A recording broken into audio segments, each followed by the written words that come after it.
Assalamu alaikum. I am Beja Sumaya Tariq and I am a master student from Jinnah University for Women. And today I am presenting my presentation which is on COVID-19. And today I am discussing each and everything about this virus, starting with the introduction, second history, epidemiology, third is the structure, fourth mechanism of action or mode of action, fifth one is the transmission, sixth diagnosis, seven precaution, eight treatment, and the nine one is vaccine. Starting with the introduction.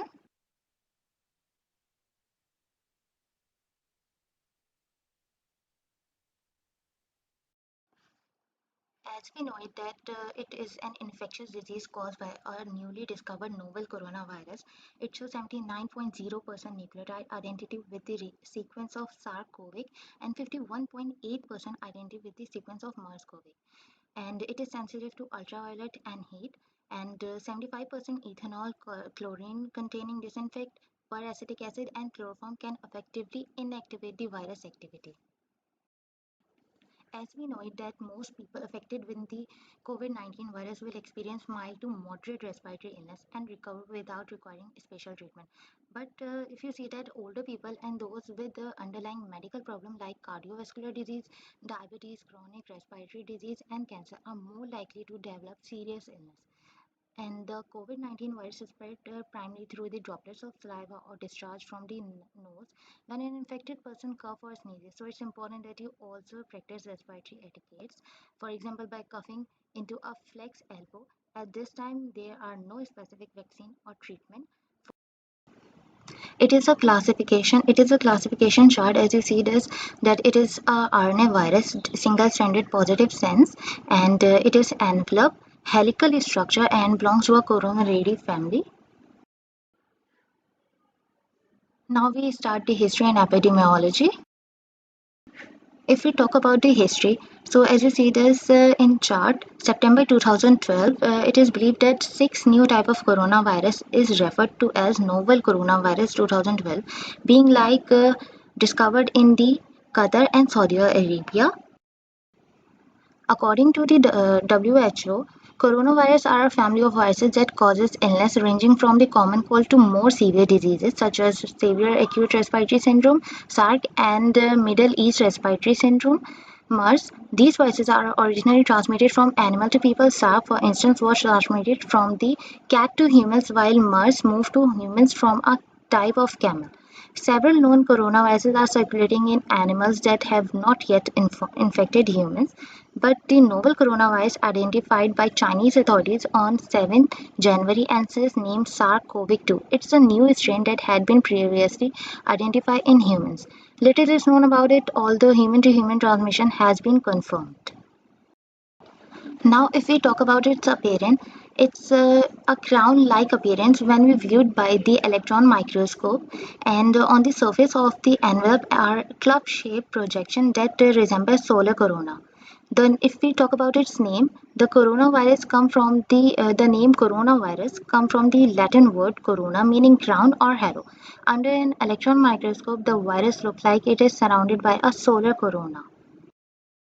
Now, the Chinese health authorities are still trying to determine the origin of the virus, which they say likely came from a seafood market in Wuhan, China, where wildlife was also traded illegally. On Feb 7, Chinese researchers said the virus could have spread from an infected animal species to humans, though illegally trafficked pangolins, which are prized in Asia for food and medicine. Scientists have pointed to either bats or snakes as possible sources of the virus. Now we are talking about the structure. If we talk about the structure, there are membrane protein, RNA, nucleocapsid protein, spike protein, and envelope protein are present. And there are function of proteins are nucleocapsid protein function is to bound the RNA genome to made up nucleocapsid. Second, spike protein critical for binding of host cell receptors to facilitate entry of host cell. Third, envelope protein interact with the membrane to form viral envelope. And fourth, membrane protein, its function is to central organize of the Covic assembly. Second, determine shape of viral envelope. So, spike protein is a multifunctional molecular machine that mediates coronavirus entry into host cell. It first binds to a receptor on the host cell surface through its S1 subunit and then fuses viral and host membrane through its S2 subunit.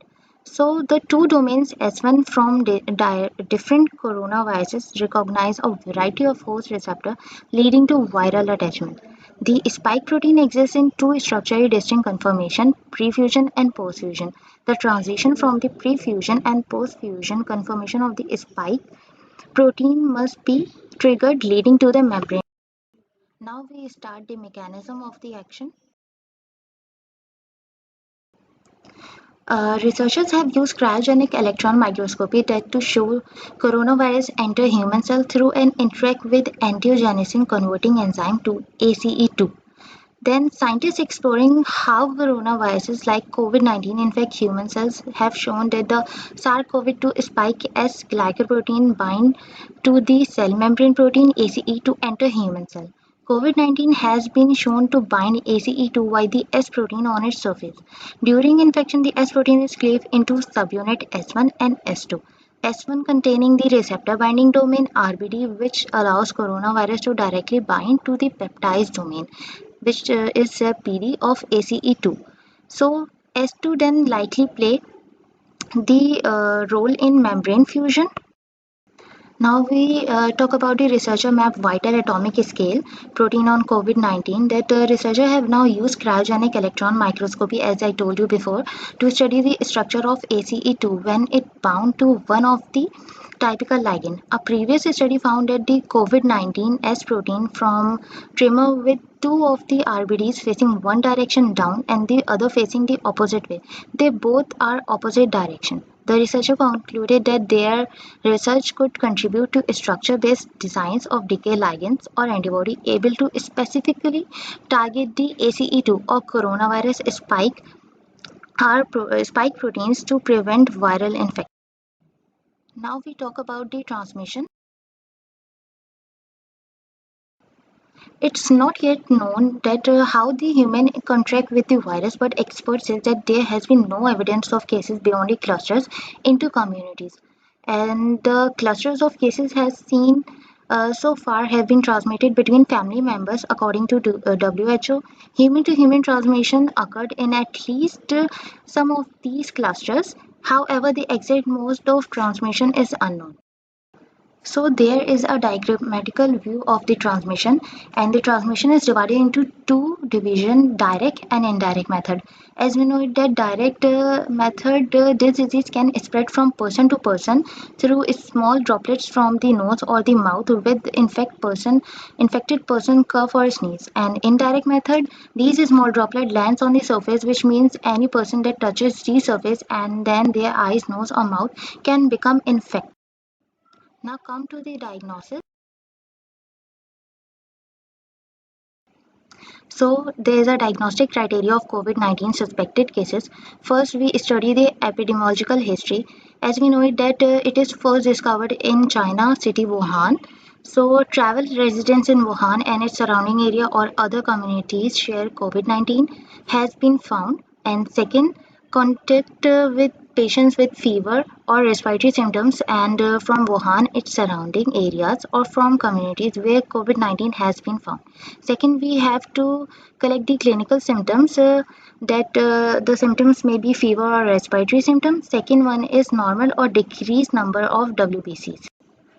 Now we talk about the ecological or serological evidences. In this, we are doing nucleic acid testing, and SARS-CoV-2 RNA was positive detected by the real-time PCR. Second, viral gene sequence is highly homologous to known new coronavirus. By the help of serum and antibody testing, we can also detect this virus. Specific IgM and IgG are positive in serum. Second, specific IgG is detectable from negative to positive. And the third situation is specific IgG antibody titer shows a four-fold or higher change between the two sets of serum sample from acute to the. Now we talk about the precautions. So now we are talk about the precaution. First, you have to protect yourself and preventing the spread of the disease. First, of all, you have to focus on your hygiene. Wash your hand with the soap and water and use alcohol-based sanitizer. Second, keep avoid social distancing. Third, try your best not to touch your eyes, mouth and nose. Fourth, cover your mouth if you are coughing and sneezing. Fifth, if you have medical issues for the breathing and high fever, seek for the medical attention. And the last one is follow the direction of your national or local health authorities, please. If we talk about the precaution, so we have to know how protection measures for people that are in or visited infected areas. So there are four things that you have to must know. Stay home if you are not feel well, even if you feel mild symptoms such as headache, slight fever, and a runny nose. So you have to stay at home. Second one, if you need to go out, for example, to buy food or supplies, wear a mask to minimize the risk of infectious others. Third one is if you are difficulty breathing and high fever, seek medical advice as soon as possible. Fourth one is call your provider or and inform them of any recent travel, especially to countries with the reported cases. So we have to know that when to use a mask. For healthy people, wear a mask only if you need to take care of a person with suspected case with the coronavirus. Second, wear a mask if you are coughing or sneezing. Third, masks are effective only when you use in combination with the frequent hand cleaning with alcohol-based hand rub or soap and water. And the last, if you wear a mask, then you must know how to use it and dispose of it properly.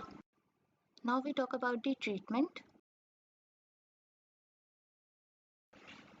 As we know it that the world is now desperate to find ways to slow the spread of the novel coronavirus and to find effective treatment.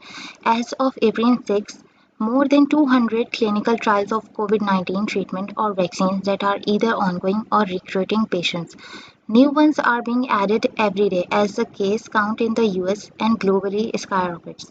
The drugs being tested range from the repurposed flu treatment to failed Ebola drugs to malaria treatment that were first developed decades ago.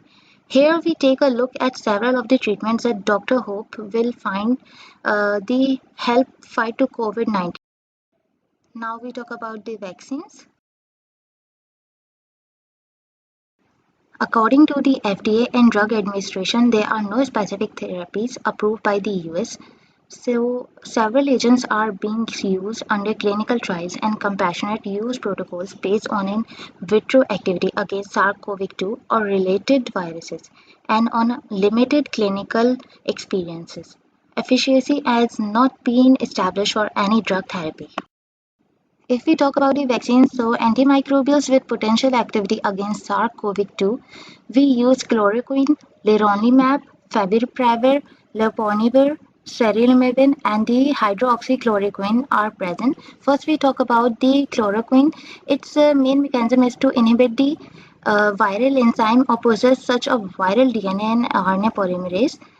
Then the viral protein glycosylation, virus assembly, new virus particle transport, and then virus release. Second one is leronlimab. Its main function is to enhance the immune response while mitigating cytokine storm. Now we talk about the hydroxychloroquine. Its main function is to inhibit the viral enzyme or possess such as viral DNA and RNA polymerase. Viral protein glycosylation, then virus assembly, then the new viral particle transport, and at the last, virus release. Second one is the lopinavir and ritonavir. Its main function is to bind to AMPRO, a key enzyme for coronavirus replication. This may suppress the coronavirus activity. So there is sarilumab. Its main function is to bind the both soluble and membrane-bound interleukin-6 receptor and has been shown to inhibit the interleukin-6 mediated signaling. And its main function is to activate the T cell and the induction of the immunoglobulin secretion, initiation of haptic acute phase protein synthesis, and then the stimulation of hemopoietic precursor, cell proliferate and differentiation. So there is favipiravir, and its main function is to an RNA-dependent polymerase inhibition that inhibits the viral RNA synthesis. Now we talk about the adjunctive or supportive care. In this, we use azithromycin. Macrolides may have immunomodulatory properties in pulmonary inflammatory disorders. They may downregulate the inflammatory responses and reduce the excessive cytokine production associated with the respiratory viral infections. However, their direct effects on viral clearance and are uncertain. Now there is tocilizumab. It inhibits the interleukin 6 mediated signaling by competitively bind to the both soluble and membrane bounded interleukin 6 receptors. Now we talk about the COVID-19 convalescent plasma. It is on clinical trial are being conducted to evaluate the use of COVID-19 convalescent plasma. But if it is not intended for the prevention of the infection. So now we talk about the corticosteroids. Therapy is not recommended for the viral pneumonia. However, use may be considered for patients with respiratory shock or acute respiratory distress syndrome. According to the WHO, the Center for Disease Control and Prevention (CDC) and the FDA, there are currently no medication or vaccines proven to be effective for the treatment or prevention of the SARS-CoV generally. Pharmacological treatment is not recommended for the young, healthy patient with the mild symptoms. So these are the references from which I collect this information for this video, and thanks for watching this video.